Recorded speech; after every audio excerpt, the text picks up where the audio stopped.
Hi, my name is Callie Moos. I use they, them pronouns, and I am the lighting designer for Rage. Rage is a new play that has been created very recently, and it's meant to represent the world of the internet in comparison to the real world and how we can affect change in both.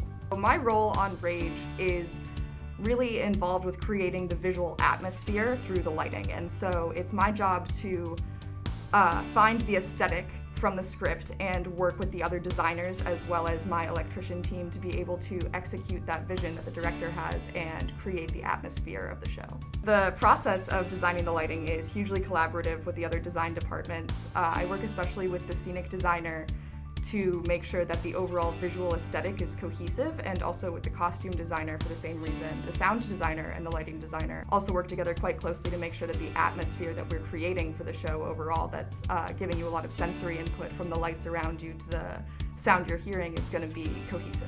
Before we're in the room, it's my job as the lighting designer to be able to communicate my vision that I'll actually be able to create once we're in the room. We use metaphors to be able to communicate that vision, and for me, a really standout metaphor was that of a wildfire and how ideas and panic and emotion can spread through people like fire spreads through a dry forest. I took visual inspiration from like the colors of a wildfire, from like the blue-greens of a dark forest to the bright orange and fiery red of a wildfire, and I wanted to be able to communicate that through the colors that are on stage.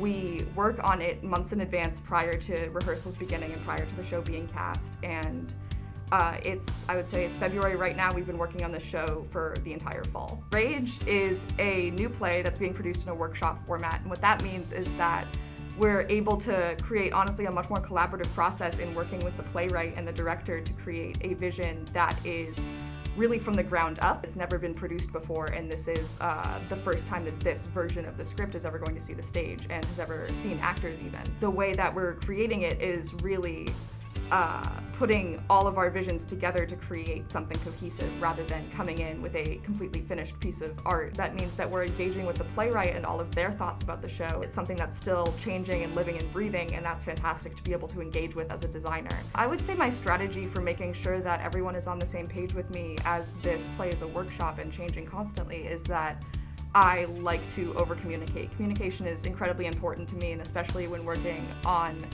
a play that's such a collaborative process, it's really integral to be able to make sure that everybody's thinking the same thing. And so if I struggle with understanding a concept of, like, say, the scenic design, I can talk to my scenic designer and say, hey, I'm not sure what you mean by that. Can you explain to me in more detail or in more depth, and we can go over it together? And that's actually happened several times, is that myself and the scenic designer for Rage have been able to go at problems together and work them out as like co-designers basically, and that's been great. I'm really hopeful that once the audience has seen Rage, they're able to take away the idea that they can create change in their own lives, and it doesn't just have to be online, it can be in their real lives, and they have the power to affect change. And I think that that's a really important message, because right now, a lot of people right now feel disempowered, and I want this show to make people feel empowered to be able to create change. Rage will be performing February 27th through March 2nd in the Greene Theater. We hope to see you there.